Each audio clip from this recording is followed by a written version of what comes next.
Well, good evening. It is so wonderful to have you back once again. I apologize for my absence as I've had COVID and could quite literally not get out of bed for many days, so I decided I need a break from everything. But this week we have some amazing stories about Urbex exploring, and I hope you enjoy. And with that being said, grab yourself a snack, sit back and relax, and hope that tonight will not be your last.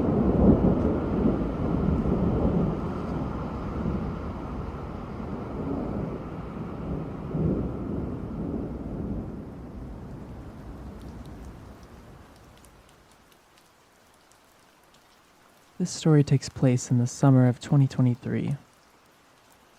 My friend and I were hanging out at her house, and we fell on a subject that is passionate for both of us, which is Urbex. And as we were talking about that, she told me that there was an abandoned factory 30 minutes away from her house. 2 seconds is what it took for us to get our backpacks full of cigarettes, food, and water. We then started walking.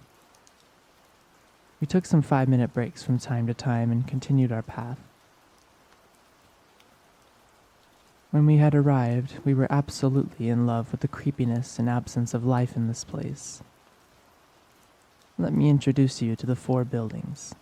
It will help you understand the rest of the story.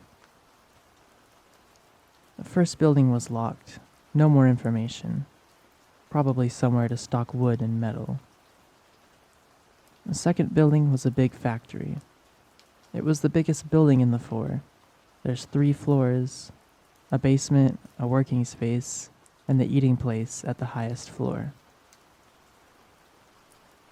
The third building was a structure of wood to contain all the machines, etc.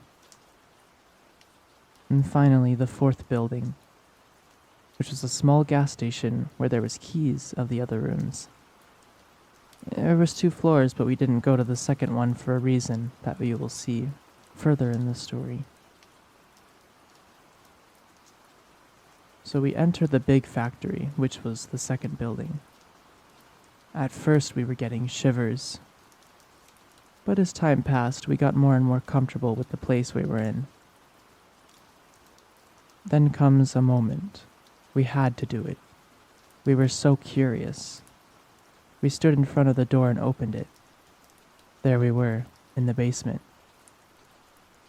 As we advanced in the room, we arrived to a small office.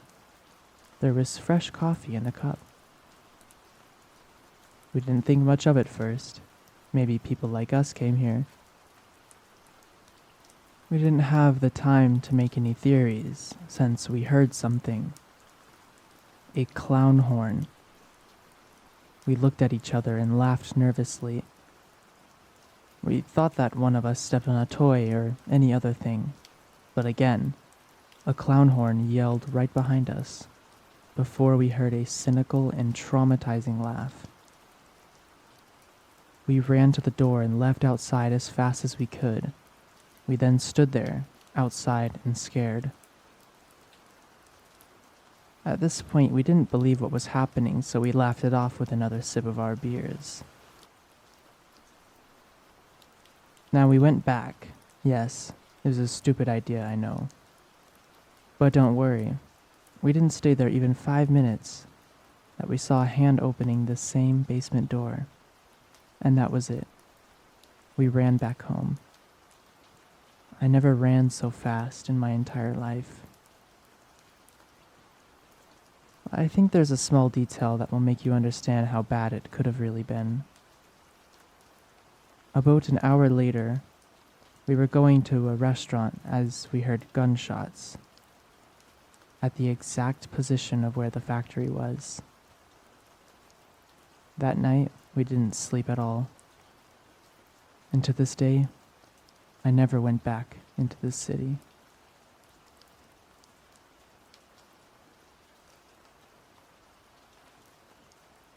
I live in a rural area in the north of the UK.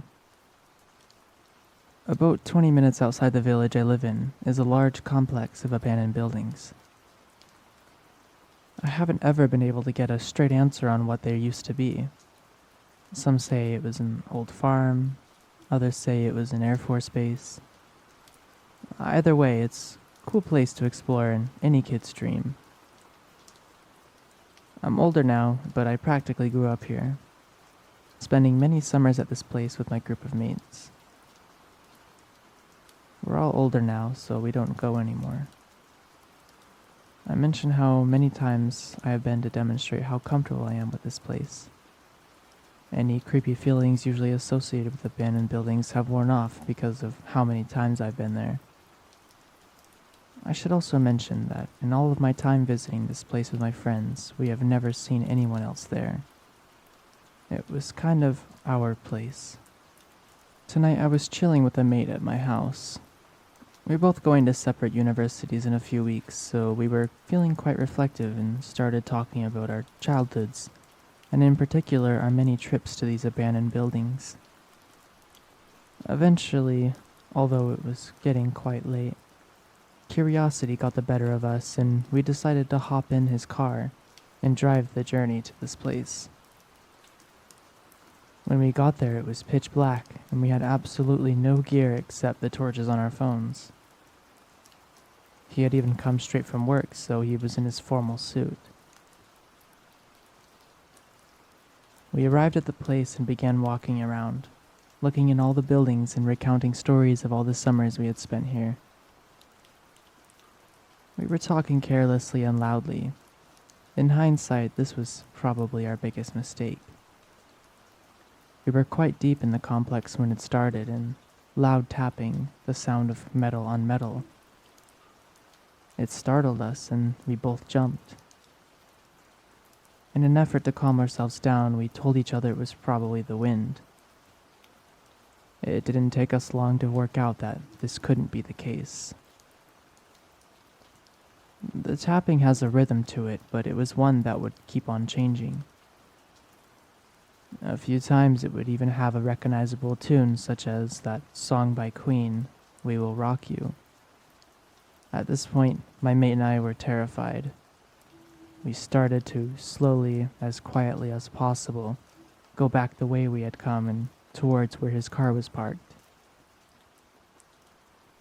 We had only made it a few meters when I accidentally stepped on a bit of something lying on the floor.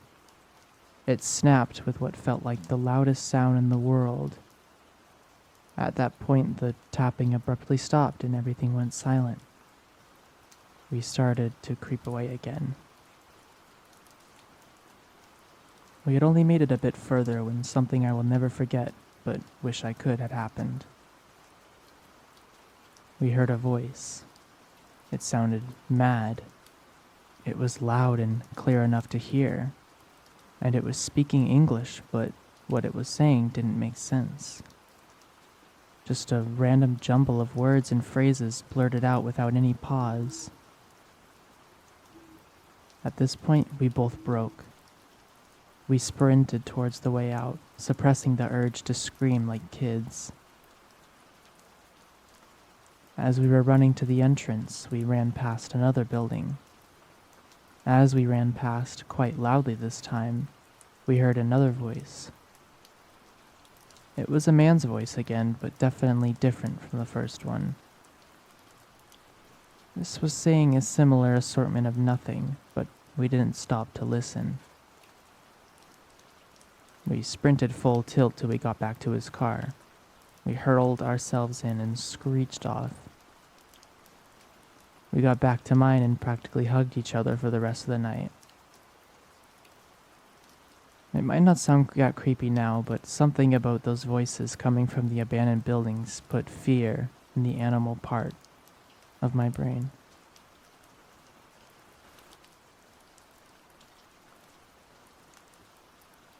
I live in North Wales, UK. For anyone who has had the pleasure of visiting, it is truly a beautiful place to live. Though for an adolescent boy, it is certainly lacking in things to do. As a result, my friends and I would often find ourselves mindlessly exploring areas of countryside and coastline. Despite it being sparsely populated in comparison to the cities, there is a dual carriageway running right along the coast from Wales into England. Also, train tracks run alongside this road for most of its course, occasionally passing overhead by a small cement bridge. There was one night a few years ago when about 4 of us randomly decided to try and explore the inside of one of these bridges, as one of the group had observed a manhole cover nearby which we believed to be the entrance. On closer inspection, we discovered that several tools would be required in order to gain entry. We returned with the necessary equipment and proceeded to unbolt the cover. This had to be done stealthily as the train track was right beside us. Not close enough to be of any danger, but definitely a sufficiently small distance to cause panic for any train driver, and panic usually means police. It wasn't long before we had to remove the heavy steel disc and had started descending the ladder down into the structure. Once we had all safely reached the bottom, we decided to progress to the other side. At this point, we're totally confined into the narrow space that leads into the main area. If you are confused as to what this bridge is supposed to be, you probably should be, because it was rather peculiar. I mean, I would have never known there was an inside had we not found the manhole. So as we screech and crouch, and at one point scrape along our bellies to the other side of the structure, there is a growing sense of claustrophobia between us. The distance from the end to the other is surprisingly long, but by the halfway point you can look down the narrow gaps onto the motorway below. This was actually pretty cool, which helped keep us calm in a strange way. At this point, apart from the mild discomfort and confinement, we were still just a group of guys on an adventure. This was about to change dramatically. No more than a few meters beyond halfway, one of us claimed they could see some object in the distance at the far end. Slightly hesitantly, we agreed to investigate. Bad mood. I reached the end first, and let me tell you, I have never felt the same sense of dread before or since. In front of me was a single fold-away chair positioned facing a wall. On the wall was a partially torn page from a newspaper or a magazine, showing a fully nude lady in an erotic position. The reason I just don't refer to it as porn is because something was different about it. I can't put my finger on it, but it seemed more sinister than sexy, if that makes any sense. More disturbingly, the eyes of the woman on display had been cut from the page, removed with precision, not just hastily ripped off. The scene that laid before us had rendered us completely speechless, and an overpowering sense of panic could be felt collectively. Needless to say, we got out of there as fast as humanly possible, smashing our knees and shins against the sharp cement edges that lined the path to the ladder by which we had entered. Of course, we were all praying that the manhole had not been resealed, as it was impossible to tell until you reached the ladder itself.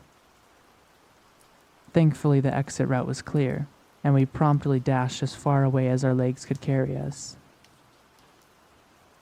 I'm sure this ending comes as a disappointment to some of you reading this, as we luckily never bumped into the twisted individual who sits in that chair.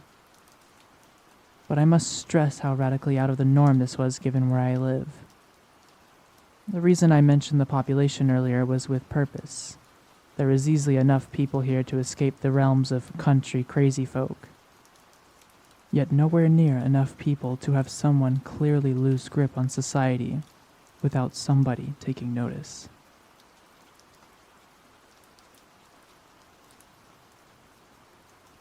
I do not have a lot of money. I just live a lower middle class type of life here in Mexico. But the real issue was my sister, who has a high-ranking position in the public security area of politics. That is the reason I was targeted. It was a Tuesday early morning. I was on my way to work, which started at 6 a.m. I remember that day I took my dad's SUV because they were away on vacation and I was supposed to pick them up at the airport after work that day. I lived about half an hour away from my work, so I left at about 5:28 a.m. every morning. When I was leaving, I saw a pretty shady SUV parked like a block away from my house, and honestly, after my little sister took her job, I was more aware about things I saw out of place. I felt a little bit paranoid because weeks before it happened, I felt like someone was following me. So yeah, I passed the SUV and I saw a guy on the driver's seat with a baseball cap. I stopped a bit, looked at him straight in the face, and he just looked down and covered his face. I honestly didn't think much of it. My family had been telling me weeks prior that I was just overreacting and no one was following me. So I thought it was just some random guy waiting for someone. I took off to work, and for me to get there, I have to go through a really ugly neighborhood, which is poorly lit and has a really bad reputation.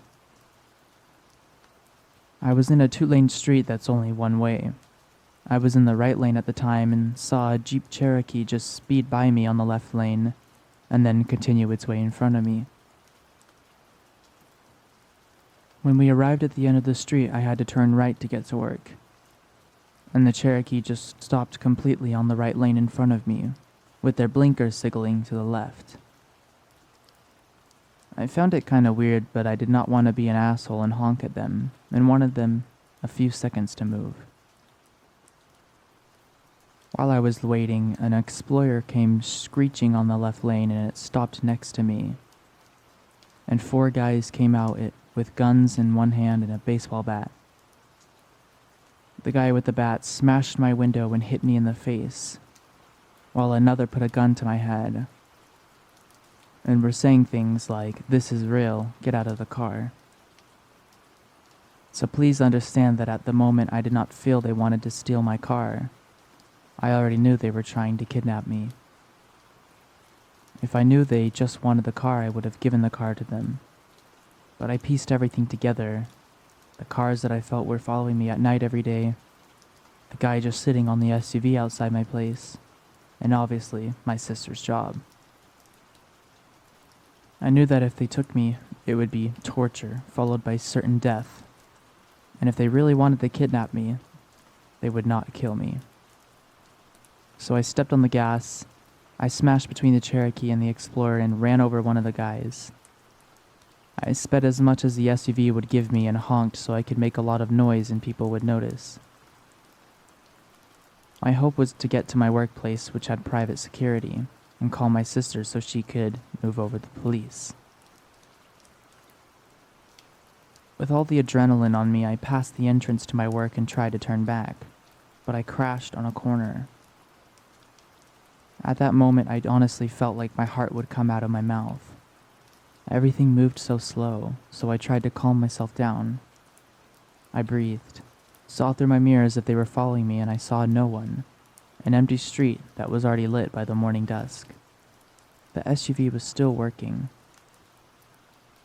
I turned around and got to my work, yelled at the security guards to open the doors, and I parked myself at the entrance. And I got out of my car and called my sister.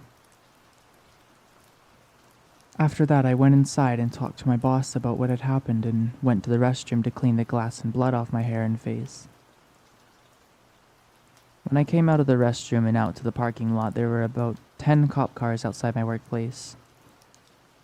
My sister had already told me to speak with a specific police officer and confirm his name. Everything went smooth and I felt safe and protected. After that, I moved into my sister's house, which has police guarding it. This has cost me my job, relationships, lifelong friendships. Everyone's afraid to hang out with you when they know you're a target for the cartel, and it's understandable.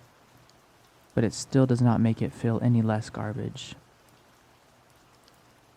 Investigations continued throughout the beginning of 2017.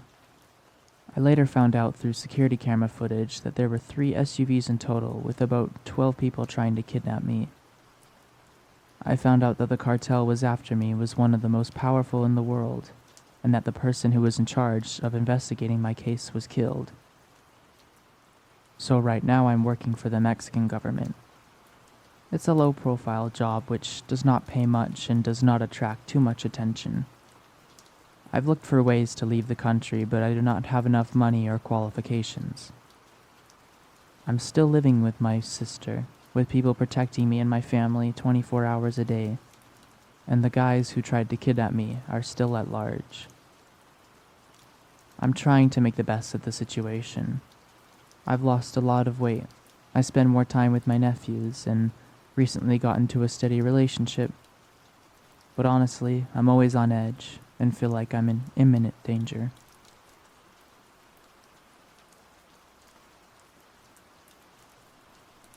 I was raised in the city of Atlanta, which is awesome. There's lots to explore and we find more places every day. Much of what we find is outside of the metro area. We use Google Earth looking for abandoned shacks and buildings and stuff, and then we go explore. So yesterday we found a little home that looked completely torn down and wanted to check it out. So we walk through some woods during the midday and arrive. As usual, we knock and yell, announcing that we are here and we are not robbers or cops. Nobody answered, so in we went. We weren't scared. We had done this type of stuff a lot and barely ever come across unusual things. So as we start searching, we notice the floor feels hollow. When walking on the rotted wood floor, it didn't feel hollow. We peeled back a smelly rug and found a little hatch. No way. No way in hell this is happening. My brain is freaking out. Part of me has seen enough horror movies to know not to go in. The other half knew this is what any urban explorer would dream of. So I open it. There's a small staircase. It was fold up, kind of like the fold up ladder people use to get into their attics. The three of us climbed down in. First there was an old rotten bag of Lay's. There were bugs inside and no chips. Using rubber gloves I picked them up. Expiration, January 2014. Somebody was here. It had obviously been a while, though. We kept walking around and didn't find much except for a ratty old computer monitor. Then we heard footsteps upstairs. We had no idea what to do. There was frantic kicking on the floor above us, as if somebody was being restrained. We scrambled for the window. The room was a basement, but the top of the basement was above ground and had these little mini windows letting light in. I tried to open the first one, but it was jammed. There was dirt outside blocking it. My friend managed to get the second one opened. We all ditched our bags and crawled through, and ran like hell, got into the pickup truck we came in and drove. And that's the story. I wish I could say more in detail, but we weren't there for long, and no way in hell am I going back there just for the karma.